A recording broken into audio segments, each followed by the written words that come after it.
Bueno, muy buenos días a todas y a todos. Tengo el gusto de moderar esta segunda sesión de Cambio Climático y Estadística Oficial. Esta sesión lleva por nombre Uso de la información sobre cambio climático para las políticas públicas y tendremos dos conferencias magistrales y una serie de panelistas. Inauguraremos esta sesión con la conferencia magistral Uso de la información sobre cambio climático para las políticas públicas, que impartirá el doctor Fernando Tudela Abad. Y me voy a permitir leer una pequeña semblanza del doctor.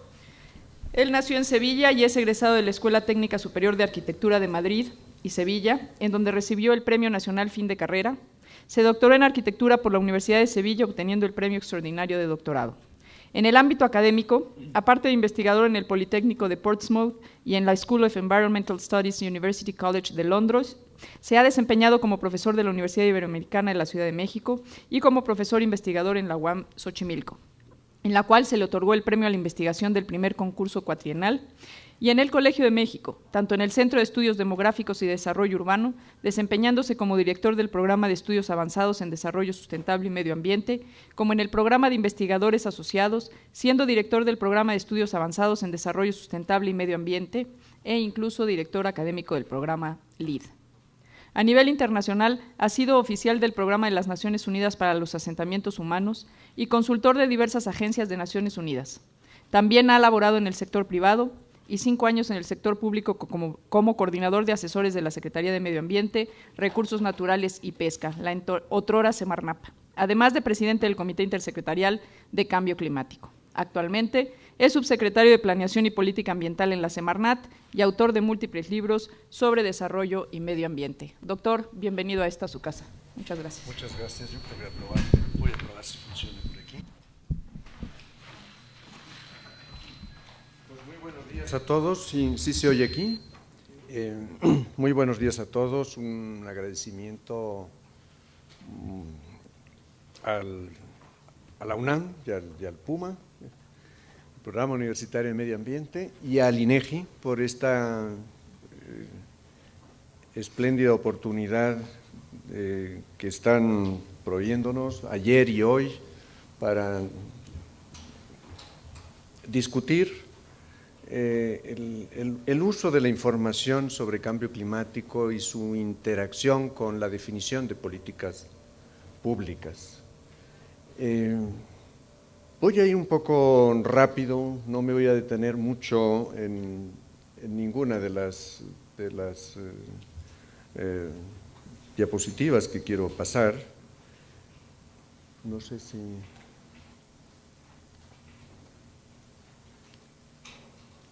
Aquí va ya, hay que estar aquí. Bueno, pues la información más dura de todas es… la medición continua que se ha venido haciendo de lo que durante mucho tiempo era una constante. Hace muchos años, muchos años, los investigadores casi calibraban instrumentos con la concentración de CO2 en el aire, porque era un dato completamente fijo. Hasta que, en este caso, en el observatorio de Mauna Loa,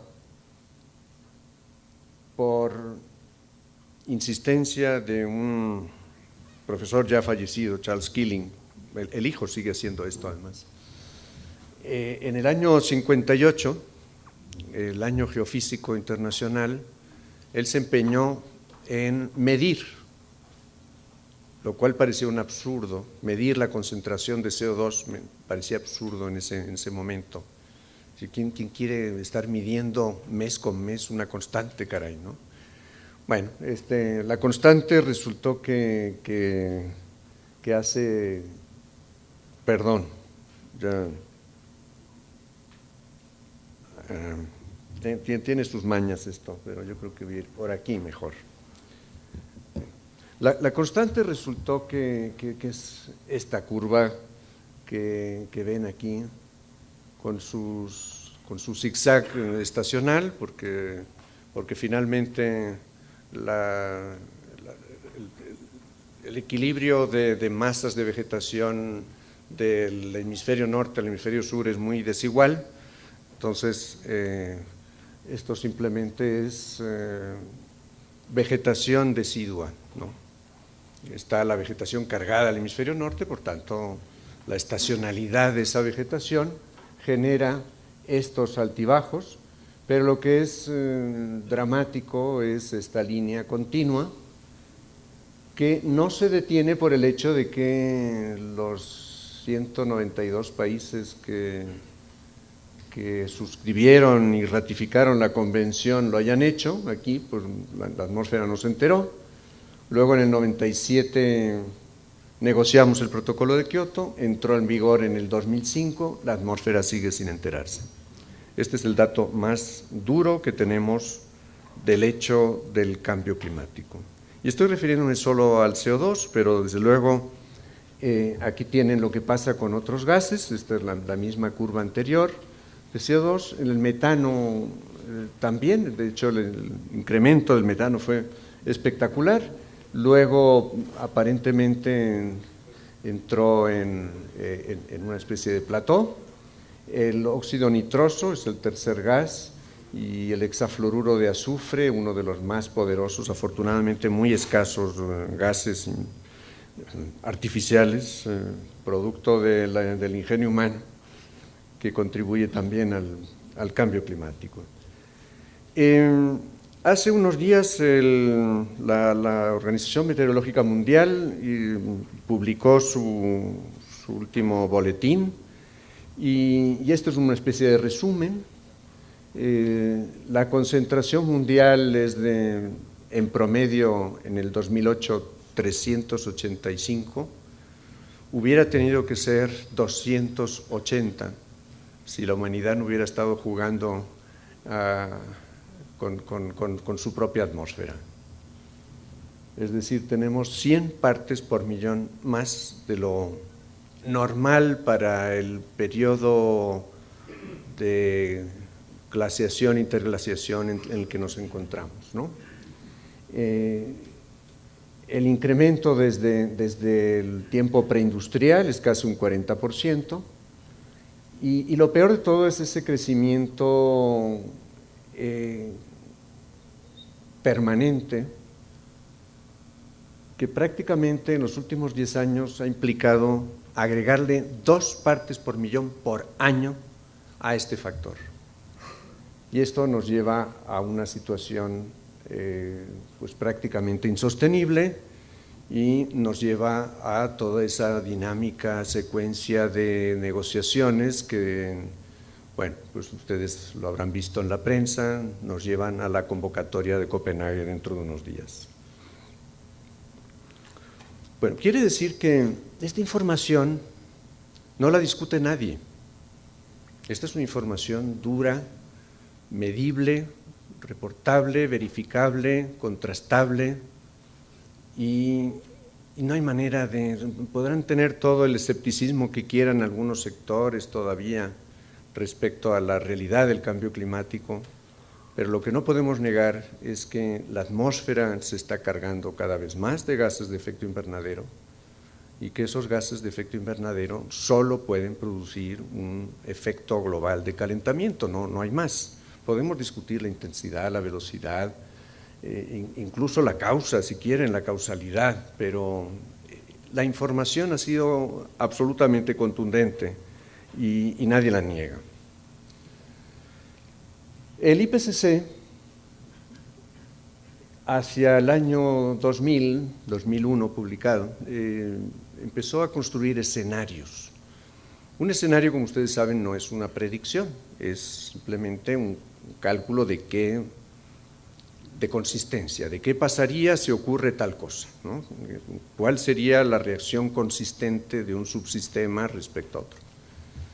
Y en función de ciertas hipótesis socioeconómicas, culturales, estableció un rango de posibilidades de crecimiento a partir estábamos en ese momento, de las emisiones, de emisiones de CO2 que se miden en gigatoneladas de carbono. Si lo quieren pasar a CO2 o CO2 equivalente, pues se multiplica por 3.666 y sale, ¿no? Entonces tenía la hipótesis más desfavorable, que es la A1FI, FI de Fossil Intensive, y el grupo del IPCC quisieron hacer un escenario extremoso, un escenario donde realmente nos fuera de la patada, ¿no? Con las emisiones de gases de efecto invernadero, y vamos a hacer un uso intensivo de los combustibles fósiles, y un poco en forma que incluso se prestó a críticas entonces, decidieron poner esta trayectoria de posible escenario de emisiones. Bueno, pues para nuestra desgracia, la desgracia de la humanidad, la curva real es la que estoy siguiendo ahorita aquí, nos está llevando por encima de la peor de las hipótesis de los imaginativos científicos del IPCC. Me van a decir, bueno, esto se para antes de la crisis, sí, efectivamente, para antes de la crisis. Apenas ayer, el Global Carbon Project difundió los resultados del 2008.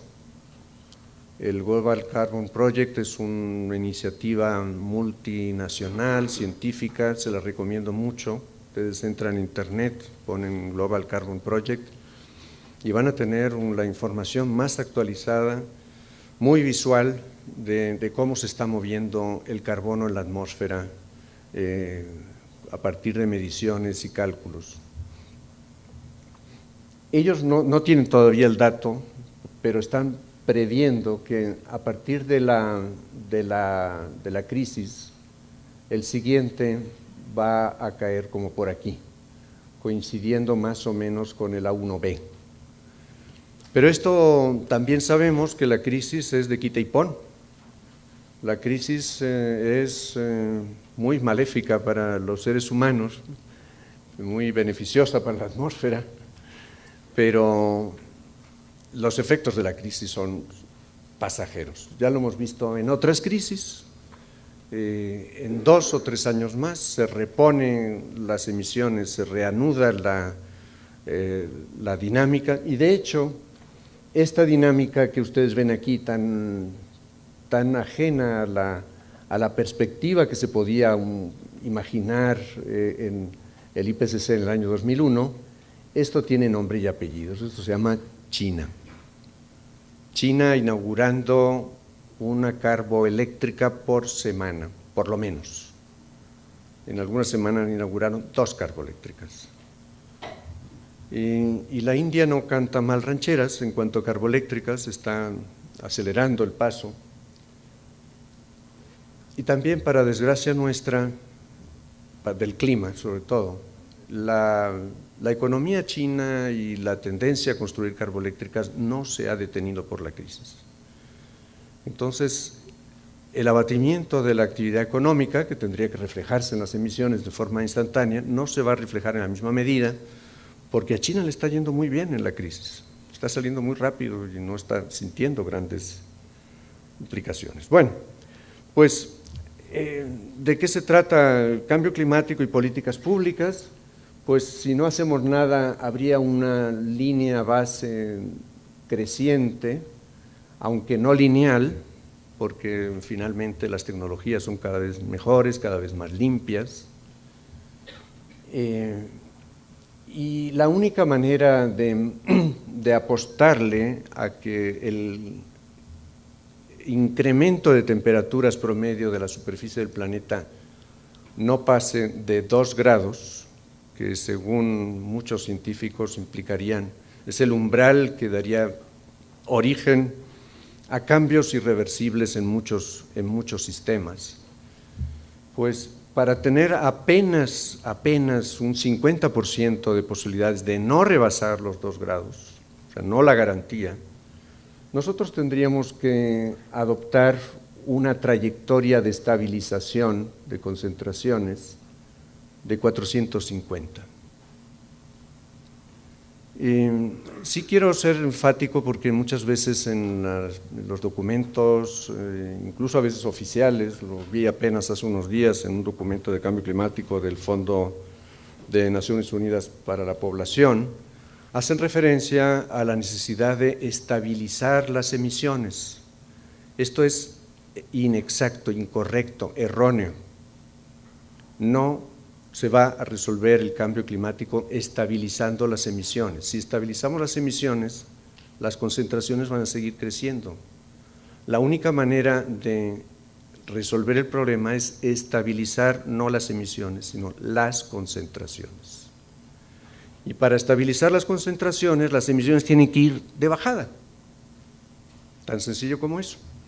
Entonces, aquí tienen las emisiones medidas en gigatoneladas, esta vez de CO2 equivalente, donde andamos prácticamente ahora cercanos a 50, y tendríamos que echarnos un clavado en las emisiones para ir agarrando algo compatible, incluso con lo que llaman overshooting, pasando tal vez por 500, 510, pero lograr estabilizar las concentraciones en la atmósfera a 450.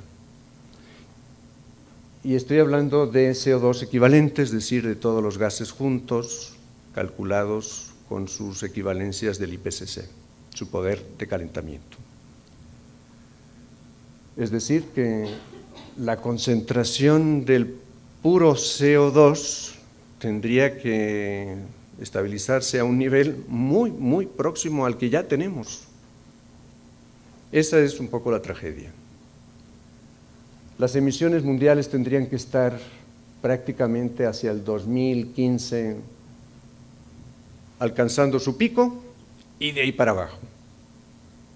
¿Cómo hacer eso con una población de 6.000 millones de habitantes que puede considerarse todavía en desarrollo?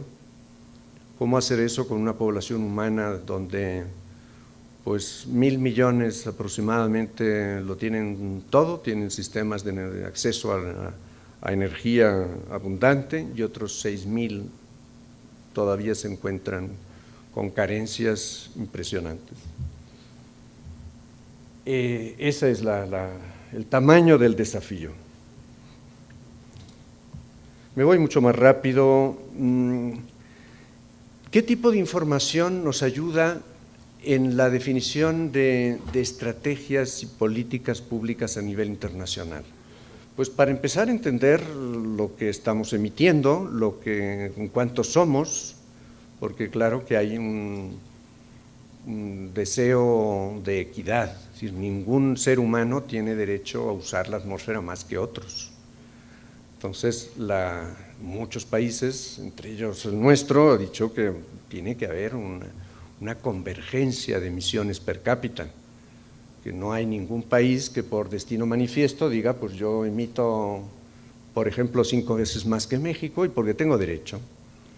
Pues no, derecho no tiene nadie a emitir más que otros. Lo que hay es una realidad dispareja que hay que ir apretando, hay que ir convergiendo hacia niveles que sean compatibles con lo que la ciencia nos exige.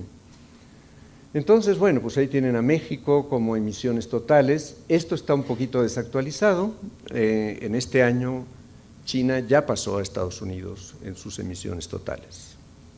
De hecho, el conjunto de países en desarrollo representa ahora, y eso lo tendrán si entran ahí en el Global Carbon Project, representan el 55% de las emisiones, con el 45% de las emisiones provenientes de los países desarrollados. Con esta información y con esas tendencias podemos perfectamente decir en los foros internacionales que el cambio climático, que amenaza la supervivencia misma de la humanidad, no va a tener solución si se excluye de esa solución a los países en desarrollo. Otra cosa es quién paga la factura, pero lo que no podemos es ignorar la realidad de las emisiones de los países en desarrollo, que es cada vez más gigantesca. Y claro, por per cápita es otro, la historia es la que tienen por aquí, ¿no? Bueno, entonces necesitamos tener emisiones totales. ¿De dónde salen las fuentes? La Agencia Internacional de Energía hace unas proyecciones, sobre todo referidas a la quema de combustibles fósiles. La Agencia de Energía de los Estados Unidos también hace un cálculo global, planetario, y desde luego están los inventarios de los países expresados en comunicaciones nacionales. Enseguida comentaré algo al respecto. La población total, bueno, pues el Fondo de Población de las Naciones Unidas publica aquí en nuestro país lo haría CONAPO, legalmente. A nivel global, pues tenemos el Fondo de Población que va publicando estadísticas. ¿De qué tamaño es la economía? Porque, por supuesto, que cuando hablamos ya de diferenciar, como dice la Convención, habla de responsabilidades comunes pero diferenciadas y respectivas capacidades. Ese es el mantra de la Convención, ¿no? Toda la Convención se basa en ese principio. Bueno, pues las responsabilidades tienen que ver con las emisiones. Estamos diciendo de dónde podemos encontrar datos. Lo más difícil es datos históricos, lo más difícil es encontrar datos provenientes de la deforestación. Esos son altamente inciertos, pero hay países que contribuyen al cambio climático global. Le hace Brasil, casi predominantemente por deforestación, no por quema de combustibles. Entonces, de alguna manera tenemos que medir esas emisiones también. Ahora, al hablar de respectivas capacidades, estamos haciendo eco de la necesidad ética de que los países que pueden hacer, que tienen capacidad económica para hacer, lo hagan. En términos de mitigación, en términos de adaptación. ¿Y cómo medimos esa capacidad de las economías? Bueno, pues por supuesto los indicadores habituales, el PIB, el Banco Mundial y el Fondo Monetario con sus estimaciones mundiales. Si se quiere hilar fino y decir, bueno, sí, pero aparte del PIB hay indicadores de desarrollo social que nos gustaría poder meter en la ecuación de las capacidades y responsabilidades, y el propio PNUD tiene, por ejemplo, el índice de desarrollo humano, ustedes conocen. En fin, el asunto es repartir la carga de la responsabilidad de la capacidad de acuerdo con indicadores que sean aceptables por todas las partes. Y la idea del presidente Calderón del Fondo Verde, como ustedes saben, se basa en que todos los países, con la excepción de los menos desarrollados, aporten recursos en función de sus emisiones y de su economía. Y bueno, pues veremos cómo nos va en Copenhague, pero pues de entrada es una propuesta audaz, puesto que todavía muchos países en desarrollo dicen, pues ¿saben qué? Yo no pongo un centavo, háganle como vean, esto no es un problema mío, esto es un problema de los desarrollados, estamos aquí por ellos, etcétera, etcétera. Entonces, ¿cómo incorporar las emisiones históricas, la responsabilidad histórica en ello? ¿Es calculable a partir de la información que tenemos? ¿O simplemente lo que hay que decir es que los desarrollados pongan y no saquen nada y los en desarrollo pongan y saquen mucho más de lo que ponen? Que es la propuesta del Fondo Verde. Pero todo ello se basa en un acceso a información estadística. Si no contáramos con eso, pues simplemente Copenhague no tendría sentido. Bueno, México tiene la mejor secuencia de inventarios. Aquí tienen las comunicaciones nacionales, son los documentos que se presentan a la convención, documento muy costoso de hacer, lleva varios años. El plato fuerte de la comunicación nacional es un inventario. Como ustedes saben, las emisiones de gases de efecto invernadero no se miden, se calculan con metodologías muy estrictas, muy complejas. Vale mucho dinero hacer un inventario de gases de efecto invernadero. En México y otros 134 países hicieron la primera, México y 3 países hicieron la segunda, México solito hizo la tercera y México solito va a llegar a Copenhague con la cuarta. Y eso a mí pues la verdad no me llena de orgullo, sino que me indigna. ¿Por qué los demás países no están poniendo sobre la mesa lo que es una obligación derivada de la Convención? Pongamos sobre la mesa los inventarios del IPCC.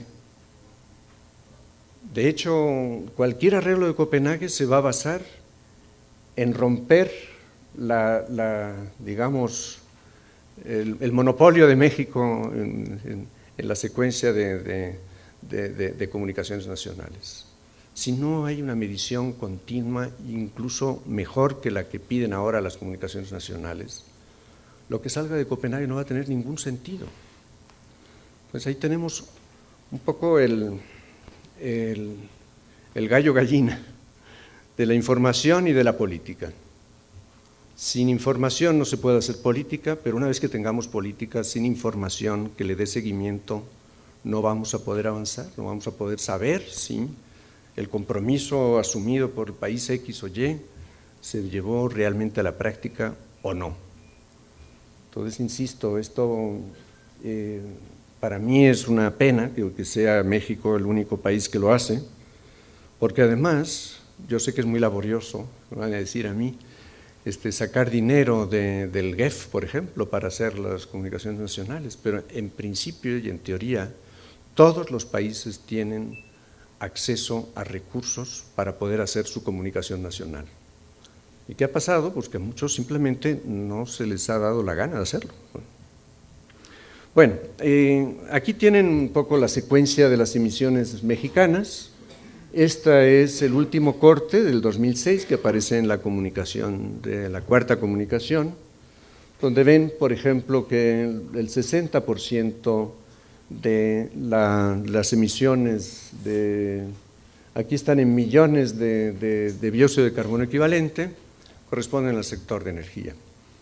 En la parte de agricultura, bosques y otros usos del suelo, no es nada despreciable, son como 16%, pero ha venido encogiéndose, ha habido una reducción de esas emisiones.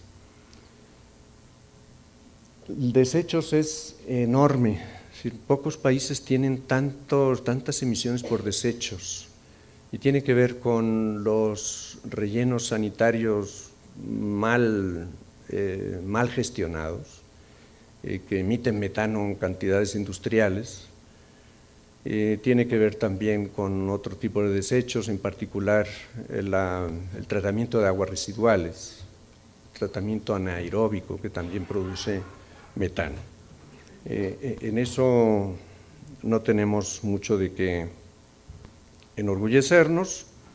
Este es el tipo de análisis que va a salir ahora en unos días más de imprenta de la Cuarta Comunicación Nacional, donde tenemos las categorías generales de sectores que generan emisiones. Transporte, fíjense, 20%, nada despreciable. La generación misma de energía, o sea, estamos hablando de Pemex, de CFE, etcétera, con el uso del suelo prácticamente en 10%, en el sector forestal era del 14% hace apenas 2 años antes, quiere decir, bueno, 4 años antes, en el 2002. Luego tenemos el uso final y la actividad. Por ejemplo, la producción de cemento, en fin, aquí tienen todos los detalles. El uso residencial, etcétera. Y los gases que salen de los sectores y de las actividades, por eso ese cruce de espaguetis que tienen ahí, donde encontramos pues prácticamente el 70% de las emisiones mexicanas correspondientes al CO2, y más de la cuarta parte correspondiente al metano, que es también un factor diferencial, porque no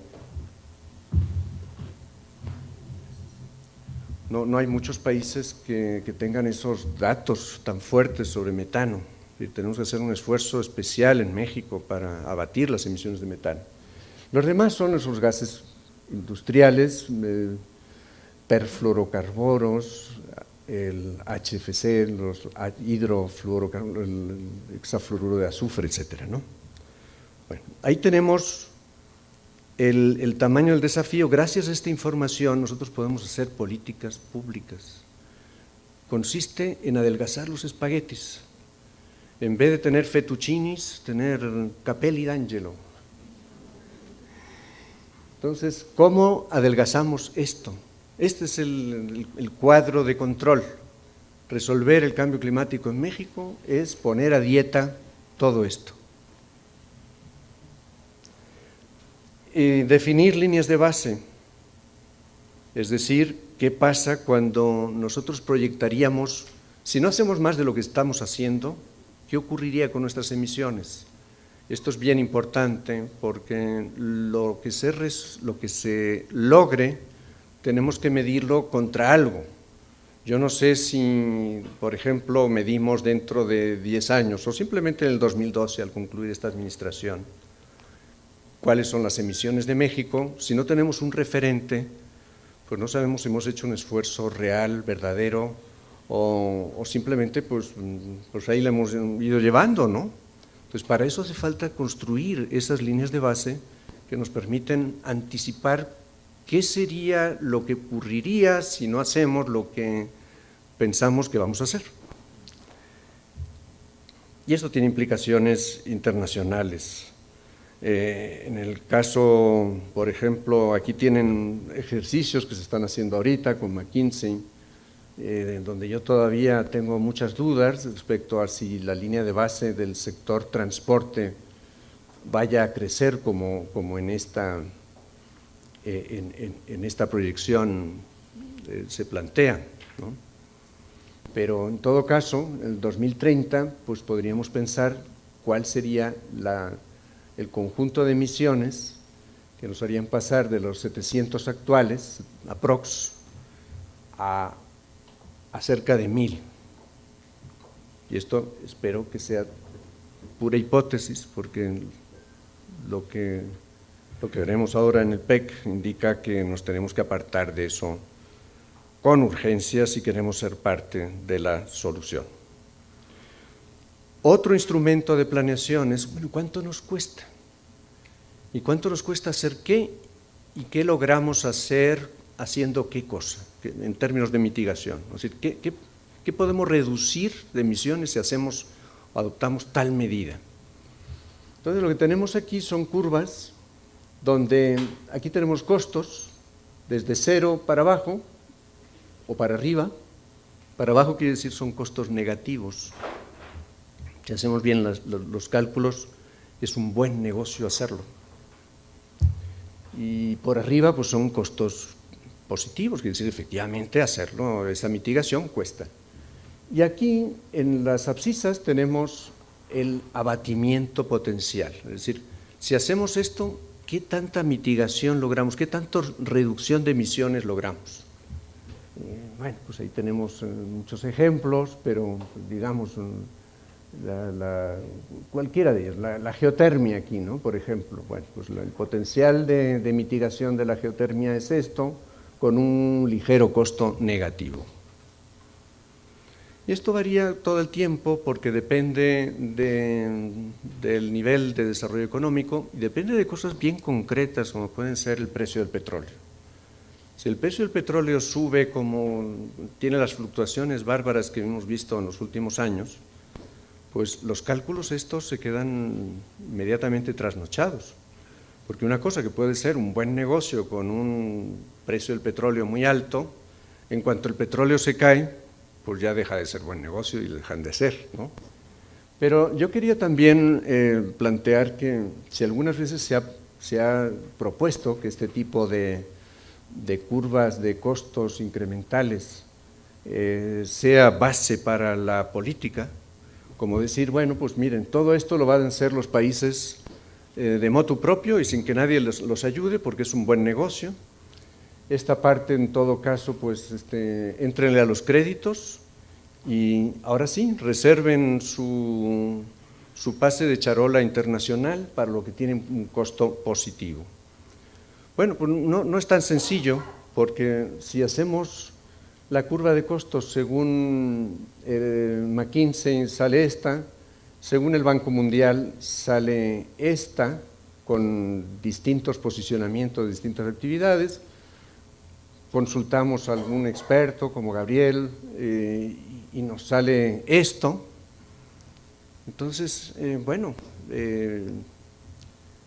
no hay un paso directo de esa información, ese manejo de la información con esas hipótesis y las conclusiones de políticas públicas, y me voy mucho más rápido por razón de tiempo.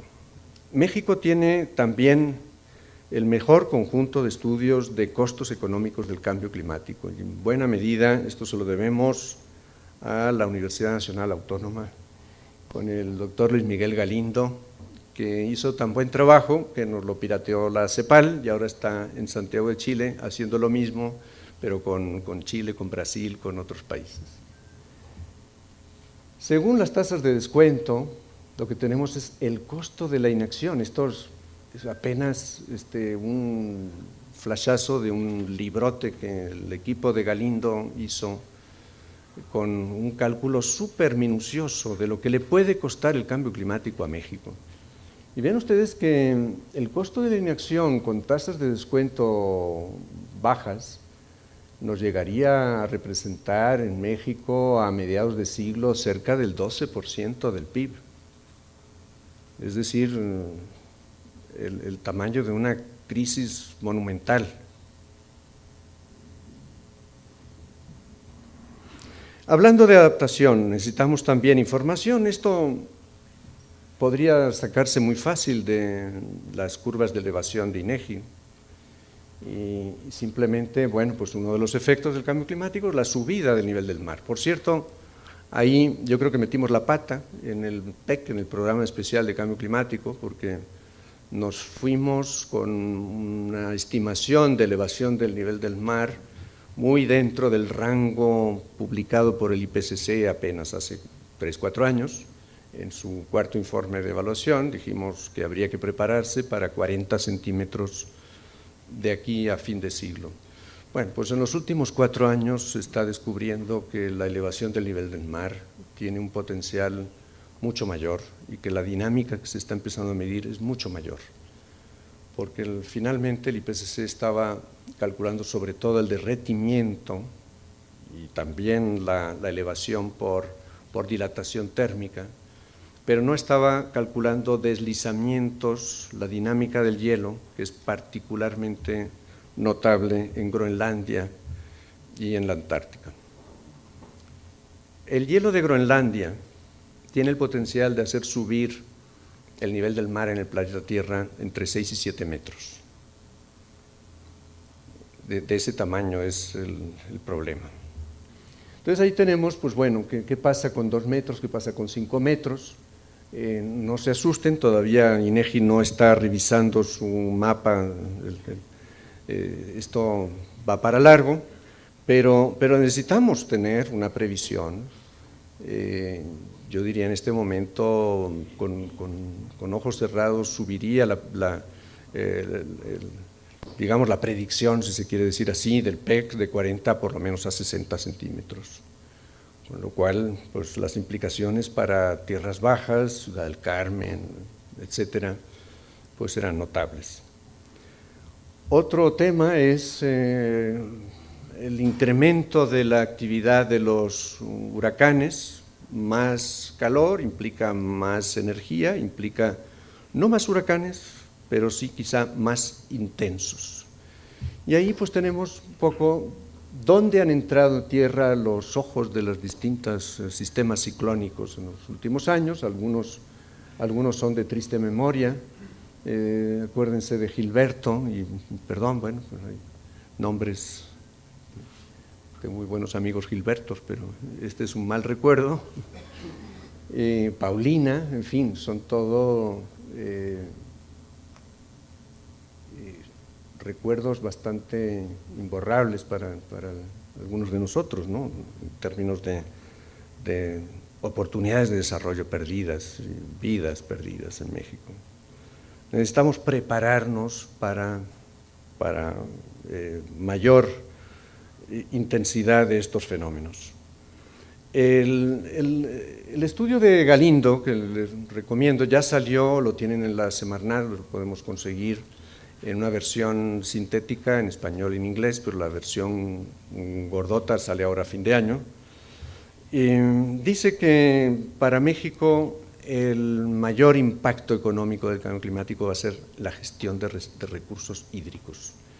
Y ahí tenemos pues el escenario actual de la presión sobre el recurso hídrico y el escenario futuro